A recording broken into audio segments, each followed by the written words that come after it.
Bum bum bum. Bum bum bum bum. Bum bum bum. Bum bum bum. Oh, don't mind me. I'm just reading. Nothing going on today. Bum bum bum. Bum bum bum bum. Hey, you should really check out Greg Gutfeld's new book. I just read it on the plane, and it's great.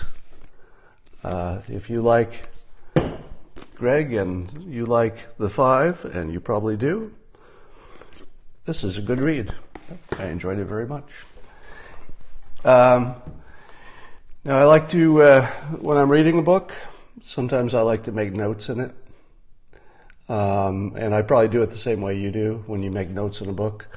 You probably use your official White House presidential pen. What? You don't have one of these? I feel so sorry for you. Everybody needs their own presidential pen. Oh, it's got a signature on there. In case I ever want to forge the president's name, I've got a little example right there. Yes, it's an actual functioning pen used to sign, I think, the Farm Bill or something. All right. So, before I talk about my experience meeting the president, and I'll tell you in advance, I'm not going to tell you, what we talked about. There were no state secrets, but I'll just give you sort of the atmospheric vibe of it all, because I think that's pretty interesting. Let's talk about the president's tweet this morning. It's another classic. It's a great weekend tweet. All right, here's the president's tweet. So keep in mind, so I guess LeBron James was being interviewed by Don Lemon, and LeBron, whether you love him or hate him, he's apparently doing some really good stuff, funding a school for, I forget what it is. It's some kind of special school, and so that's all great and wonderful and should be commended. But as you know, LeBron James is a big critic of the president, and so is Don Lemon from CNN. So here's the president's tweet. I'm going to try to read this without laughing before I get to the end of it. It's not going to be easy. All right, the tweet says, LeBron James was just interviewed by the dumbest man on television, Don Lemon. He made LeBron look smart, which isn't easy to do. I like Mike. Referring to Michael Jordan. Now, there's a lot in this, and it's all funny. First of all, if you know anything about basketball, and I won't assume that most of you do, one of the big questions in basketball is who is the best player ever? And of course, LeBron is very much in that conversation. And, Michael Jordan, of course, is the other, in the top two or three, however you want to slice it. So he goes right to like an emotional, something that's probably important to LeBron. He's done all this work. He could be like the greatest scorer if he plays a few more years and stuff. But the president says, I like Michael Jordan. Now, you may know that Michael Jordan famously was asked his opinion about something political. And he said, Michael Jordan says, Republicans buy sneakers too. So he was smart enough to not get into it. So the reference is smart on two levels. One level is that emotionally a comparison to Michael Jordan would be something that would bother, you think it would bother LeBron James probably, because they're battling for the best ever. But Michael Jordan also has that great example of how to be smart. You just, I sell shoes to everybody. All right, but here's my favorite part. So I've told you about how the president always makes you think past the sale. And here's another one. He's making you wonder who is dumber, LeBron James or Don Lemon. And I actually found myself wondering that. I've never thought of that. I've never had that thought before. Not once in my entire life have I ever said, I wonder which one of those guys is dumber. Is it LeBron or is it Don Lemon? So it's like an entirely new thought that's in my head. And it's pretty hilarious. But here's the funny part, and I don't know if you've connected this yet.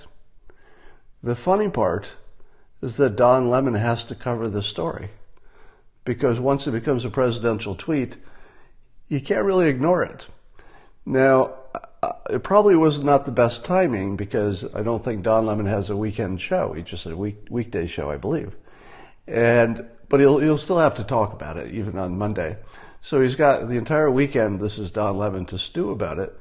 And then how is he going to cover the story about the President of the United States calling him the President of the United States publicly calling him by name the dumbest man on television? He can't not cover the story, right? And if he covers the story, of course, he's going to put his Don Lemon spin on it and say negative things about the president.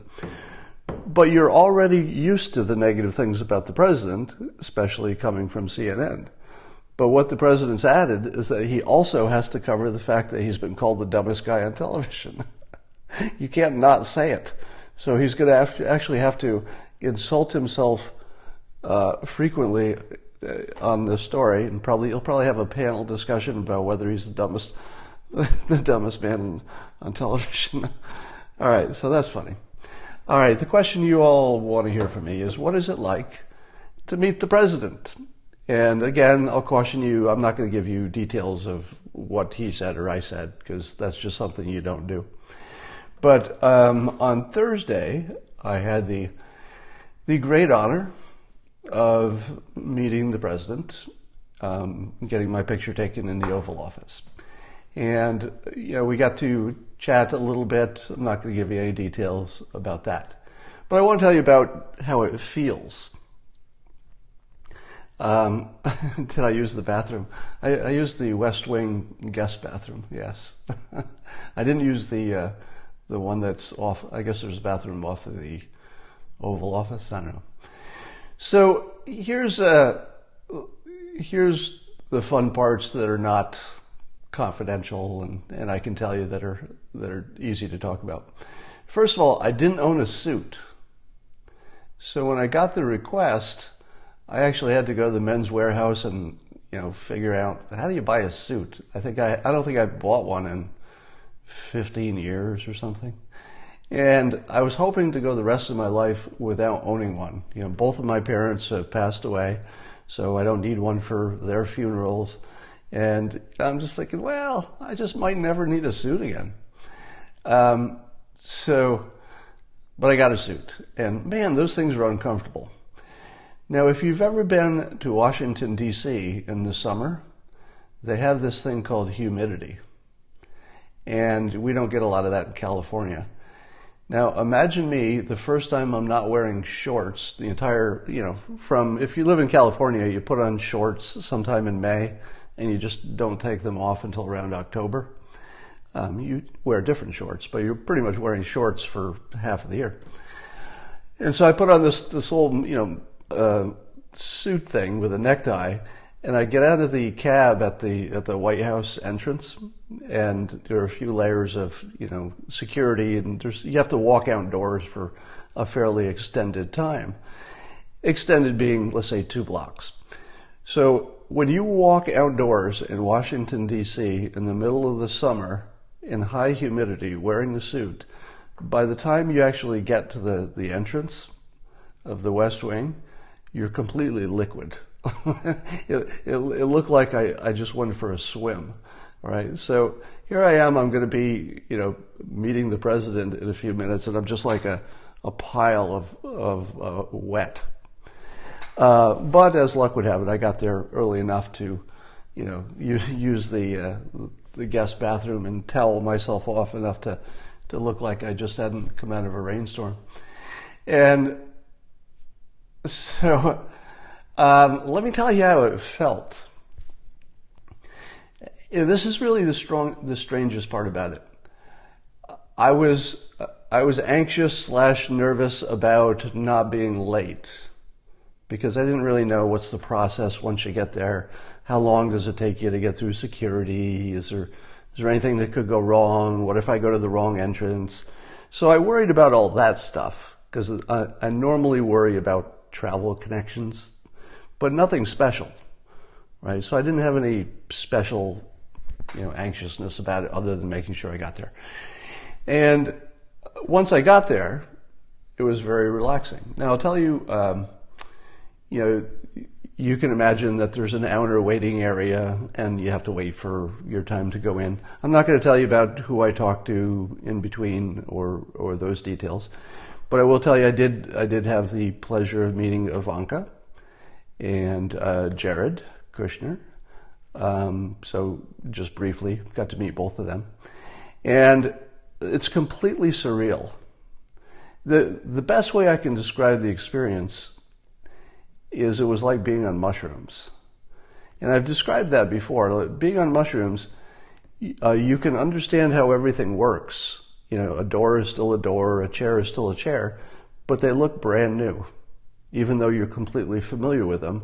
And you have these two worlds that you hold in your head when you're doing, I've done mushrooms exactly once, decades ago.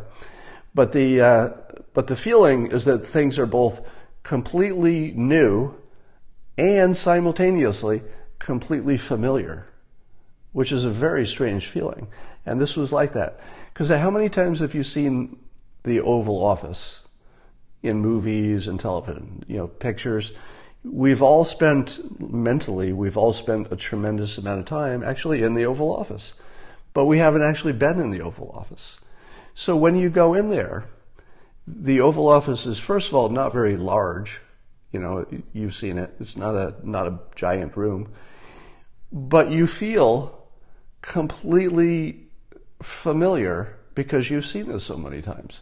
And even though, you're looking at the decorations and everything, I'm looking at, how the Oval Office has the two couches that face each other, and you've just seen that picture so many times of the president sitting on one couch and the advisors on the other couch, and you're standing right there, like, right next to that little couch thing, and you think, my God, this is so familiar, and yet you're standing in the most,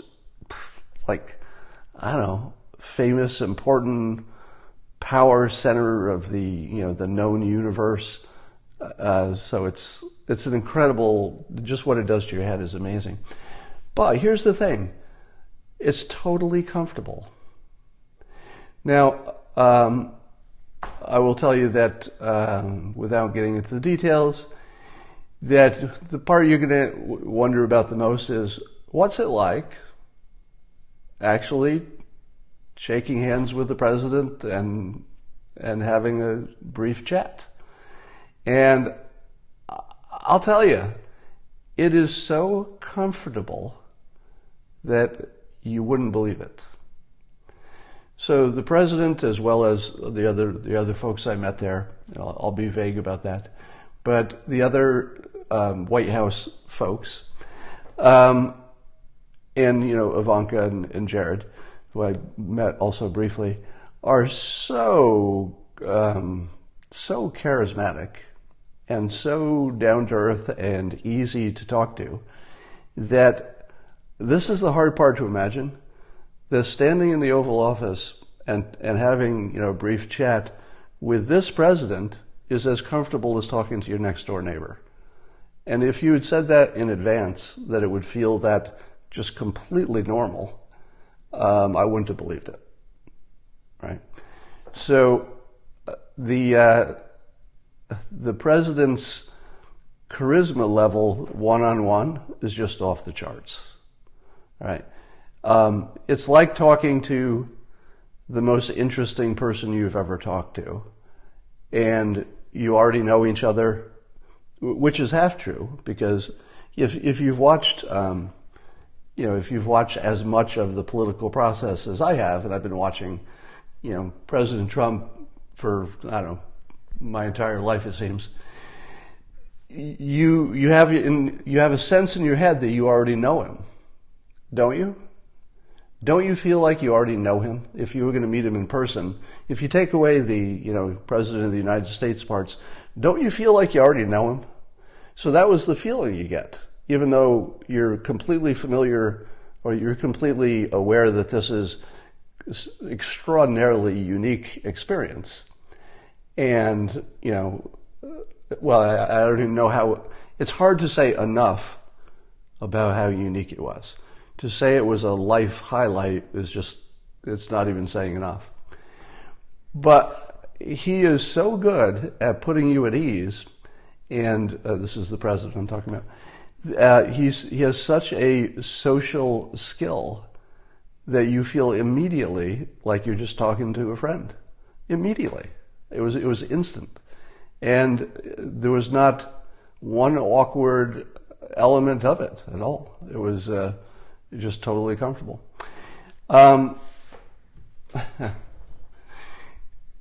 Yeah. So, the other question you're wondering is he actually crazy?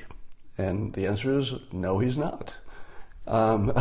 He's in perfect control of his facilities, perfect control of the room, delightful sense of humor, casual. And here's the part I wasn't expecting. And maybe I should have, but I didn't expect this. Because of the context of the meeting, I was the guest in the White House. And the White House is sort of, nobody owns the White House, right? It's the country's White House. So in a weird way, it was my house too. It's not really the president's house. It's everybody's house. But I was the guest. And so I was treated like a guest. And it's just crazy. It's crazy, and when I say treated like a guest, it means, like you're the focus of attention.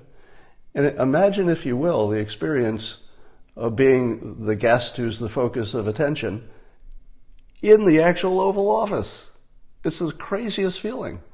People have said this about Bill Clinton. I've heard this, that when he's talking to you, the rest of the world just disappears. It feels like I'm talking about Bill Clinton. People would say he had this charisma that would just make everything else melt away, and it was like you were the center of the world. President Trump has that, like nobody's business. For the brief time that I was with him, it was like nothing else in the world mattered to him except, his brief chat with me, and that is a weird feeling. Imagine how hard that is to do. Think about how many things he has on his mind. Think about whatever he did just before I came in, and whatever he was doing right after I left. Right, big world, changing important things. But for the moment that I talked to him, he treated me like I was the only thing in the world. It was crazy. It was just crazy. I don't think I could do that. Yeah. So that's what it was like. You could probably interpolate what his personality is like in person if you just work backwards from his rally personality. His rally personality is big and theatrical, but if he's doing a press conference, he still goes big, but it's not as big.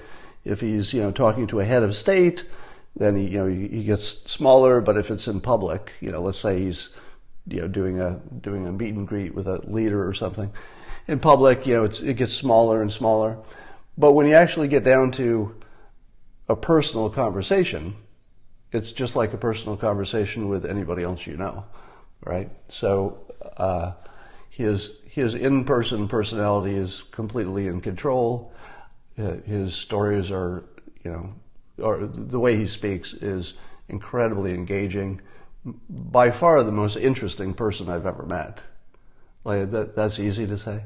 If you're going to say, who's the most interesting person you've ever met, it would be him and then nobody.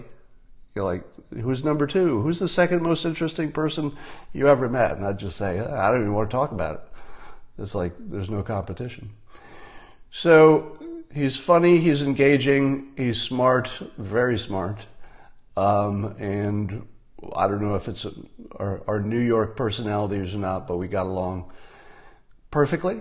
And when you ask me, gosh, I wonder if it's safe to have him talking to heads of state and dictators and people with nuclear weapons and stuff, I'll tell you, based on my experience, the absolute best thing this country could do is put that president in a room with a private conversation with another leader that we would like to play better with us. Because he does have that skill like nobody's business. So when he says stuff like, he would meet with Khamenei, I guess he said recently. And if it were anybody else, I'd say, I don't know, it might be a little risky or something, maybe something go wrong. But his one-on-one personal skills are so good that, you spend a few minutes with him and you say, okay, I would put him in the room with anybody and you're going to get a good result.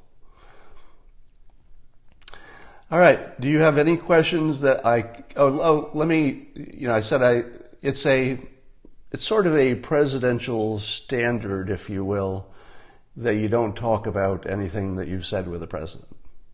All right. Which doesn't mean it was important. Right. So I'm not saying that there were any state secrets. I'm not saying there was anything important that, the world would need to know about. All I'm saying is that just generally speaking, even a casual conversation, you just don't talk about it. And so I'm going to maintain that standard. And I don't want to, and somebody's saying who invited you. I don't want to get into those details either because I don't know what is the right level of how much to talk about. So I'd rather err on the side of being cautious. Somebody said, did he give me a gift? Yes. He gave me this lovely presidential signing marker.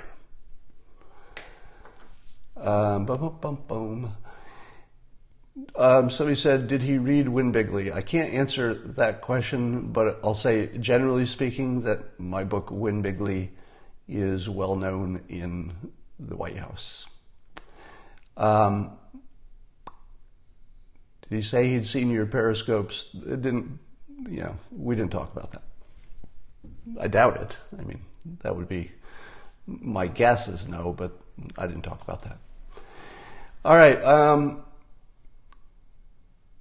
Can I show the pen again? Yes, I can. It's just it's plastic, actually. All it is a plastic marker pen with the president's name embossed on it. Are there aliens? Okay, you got me. We talked about aliens. Did you notice he used persuasion on me? Yes. Yes.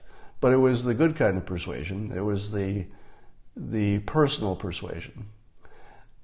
Meaning that he is persuasive by nature. I can't imagine anything he would talk about which would not conform to being persuasive. So, yes, definitely.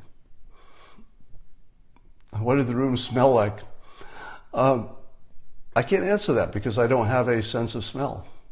I lost my sense of smell, I don't know, a couple decades ago.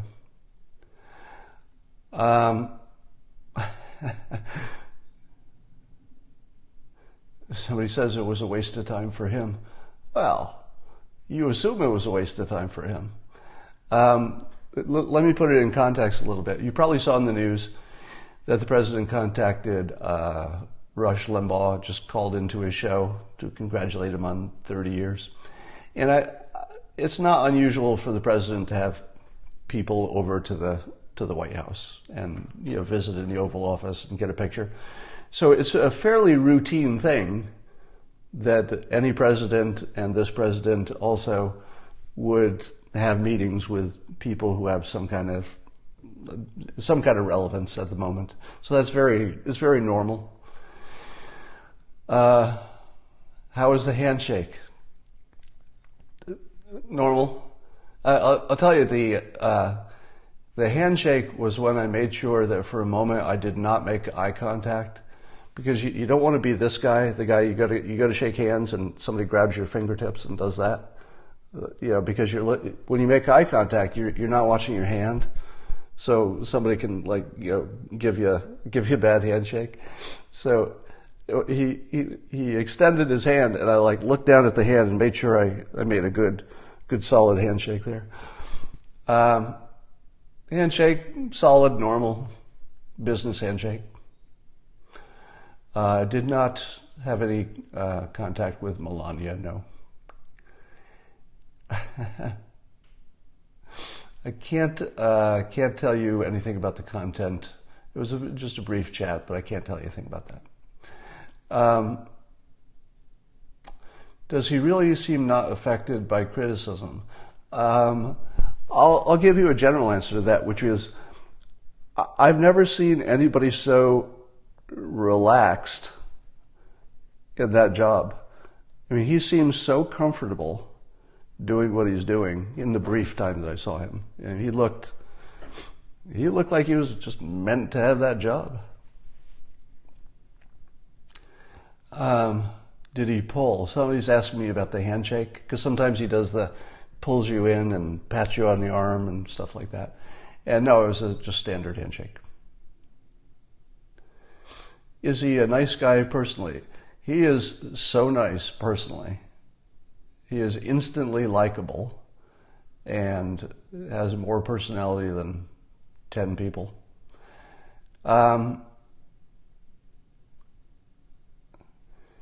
Did I eat there? No, I didn't. Did not eat in the West Wing. And you're part of history now. I guess so. There's an official photograph of me standing there, so I'm a tiny, tiny part of history. How long did you meet? Rather not say. I'll just say brief. You can make of that what you want.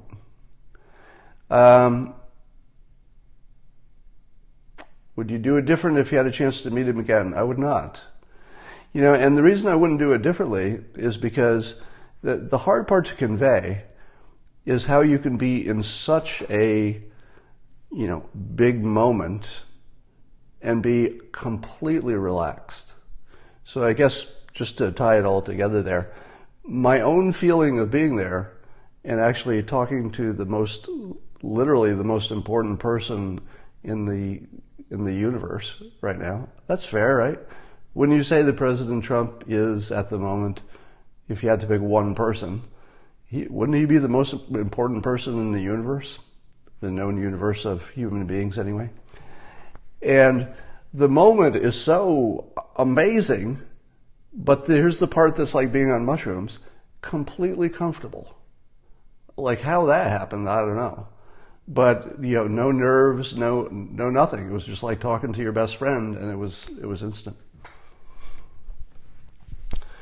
I talked about LeBron when I first got on. You may have missed that. So I hope this was, I hope it was worth, somebody just said that they saw him in person and he looked good. In person, he looks better than he looks on camera. So when you see him in person, he's got an energy and a charisma and a personality.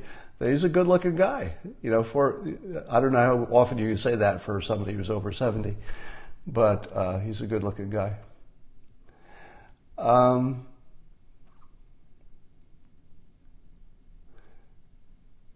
Did you get a chance for a second photo? So the way it's done is that there's an official photographer. So I don't know how often the photographer hangs around, but I got the feeling the photographer might be just, on staff and there as much as the president is there. So the photographer takes several pictures. I did not bring him a gift. Oh my goodness, I was allergic to your question.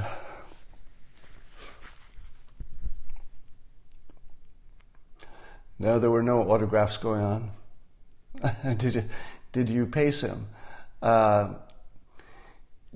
We're pretty much on the same wavelength to start with.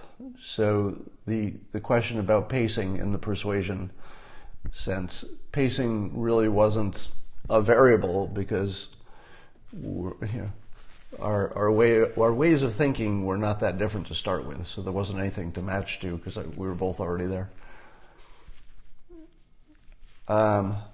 Did he drink Coca-Cola? I didn't see one.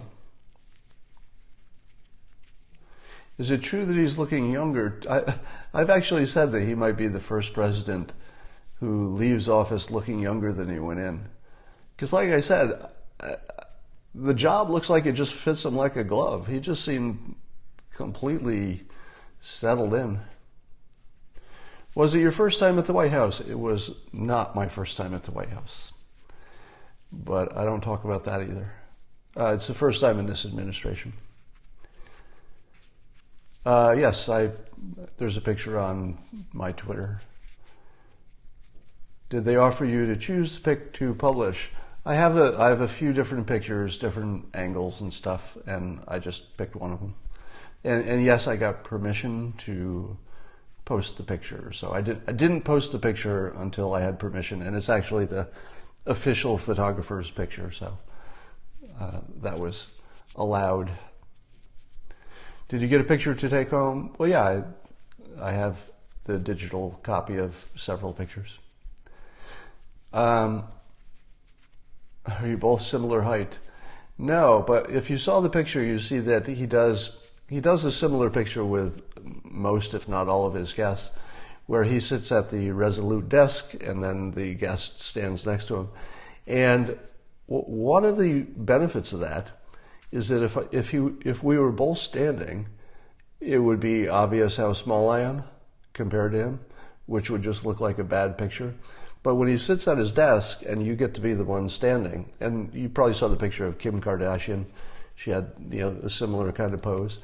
Now I don't know how tall Kim Kardashian is, but it's the same situation. She would be, way below his height, and it would look like a weird picture. But when he lets you be the tall one, and this is let me give you a surprise. So I'll give you one thing that maybe you were surprised about. What's the biggest complaint you hear about the president? It's like he's a narcissist. Everything's about him. Like that's what the critics would say, right? In person, I can tell you, he makes it completely about you. So he's a strange kind of narcissist because he actually is entirely invested in the guest that he's talking to. So I did not feel like it was all about him. He made it feel like it was all about me for the brief time that I was there. So that's, I've been saying from the start that what people see as his ego is actually a tool.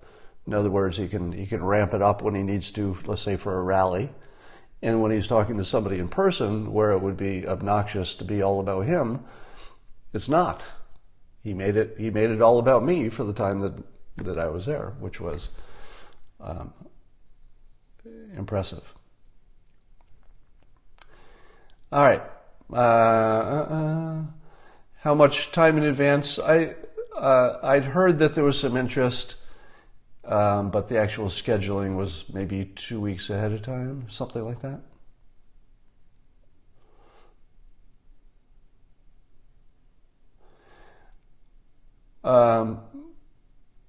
Somebody said he seems sharp for his age.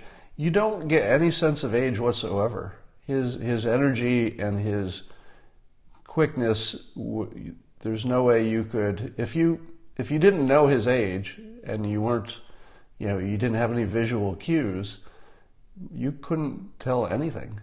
I mean, he's as sharp as anybody can be sharp.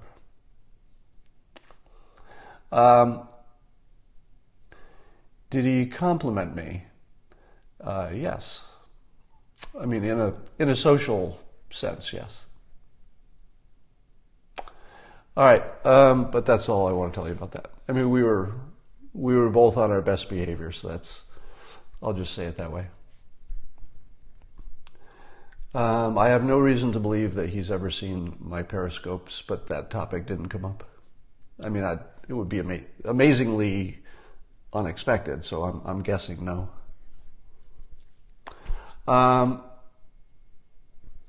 All right. I think most of your questions now are the kind that I can't answer. So, yeah, somebody says that and I didn't tell you. I didn't want to tell you because I also didn't know what I could and could not talk about publicly. And I didn't know why I was going, frankly. So keep in mind that I didn't know why I was invited. I assumed it was, no state secrets involved. To answer one question, some people asked me, was it a job interview? It was not. So there was no discussion of any kind of a role ongoing or anything like that. So there was nothing like that involved.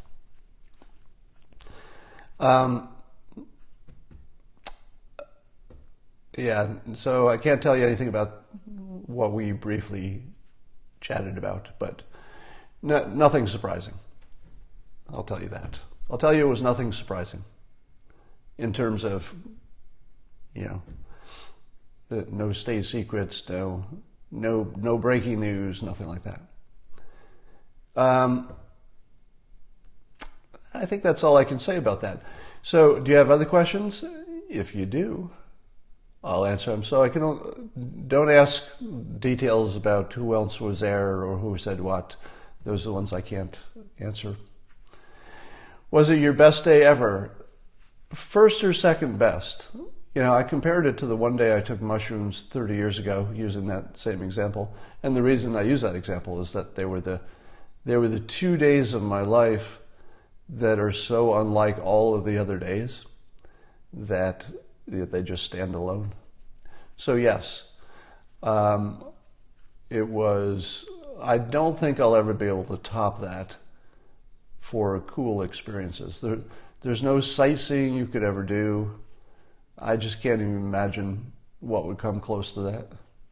It was just crazy, totally crazy. I couldn't sleep that night because sometimes you go to sleep and then you forget a few details of what happened that day, sort of the normal process of sleeping. And I couldn't go to sleep that night because I didn't want to degrade my memories. So I was pretty exhausted yesterday.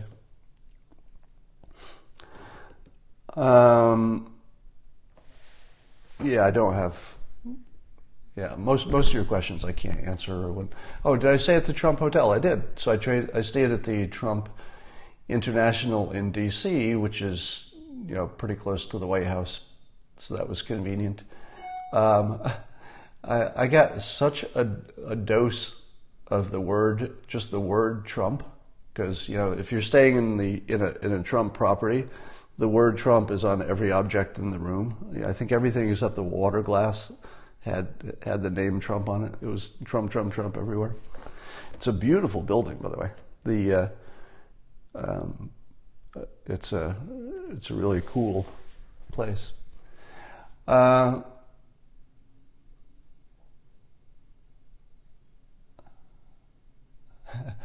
far away from the White House before I ditched the tie?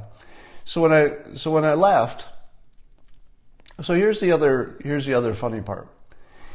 So you go from literally talking to the President of the United States in literally the White House, in literally the Oval Office, the most intense, cool experience you could ever have.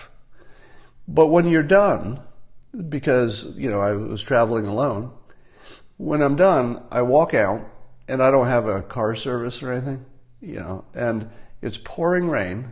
I mean, it's just the sky opened up and it's just pouring rain. I had my umbrella and I walk out and I just walked because, your head is sort of in that place still.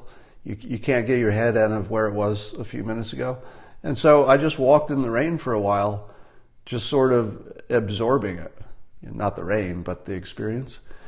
I was absorbing quite a bit of rain at the same time. So I just walked back to the hotel, and I just wanted to feel it for a little while, just to make sure the memory stayed. Yes, the Trump International is built atop the base of the building is the old post office, and then they they kept that part and they built up from it, which gives it a really cool look.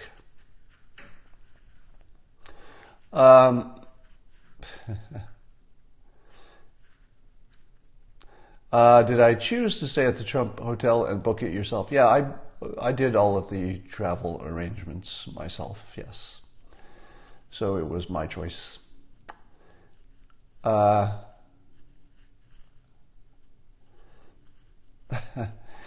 So on the way over, I just took a cab from the hotel. It was just a few blocks, but I didn't want to walk it. And my cab driver was an African immigrant, so he still had a thick African accent, but he spoke really good English. He just still had his African accent. I don't know exactly which country. We didn't ask. But as we were pulling up to the White House, I said to him, "Hey, what do you think of President Trump?" Now, he didn't know that I was going to visit the president himself, but he knew I was going to the White House, which is a fairly regular thing. Most of the cab drivers have driven people to the White House, so that's fairly routine. So I said to him, "Hey, what do you think of President Trump?" And he had the greatest reaction. We're inside a cab with the windows closed, right? There's nobody else there. It's me, the cab driver, nobody else, windows closed. And he actually lowered his voice to answer the question. He goes, he sort of looks over his shoulder a little bit, sort of the best eye contact he can while he's driving. And he goes, a lot of people in this town don't like him, talking about the president. And he goes, but I like him. And he tells me how much he likes that the president's the only person who seems real, and everybody else seems like a big phony and a bunch of liars. But for this recent African immigrant, he was very pro-Trump, but apparently he doesn't admit it. And if you could have had a more perfect ride to the White House, it was that. Like, nothing would have been more perfect as a way to get to the White House than the cab driver who's an African immigrant who's a secret Trump supporter but can't tell his friends. It was just perfect. Yes, he did get a big tip.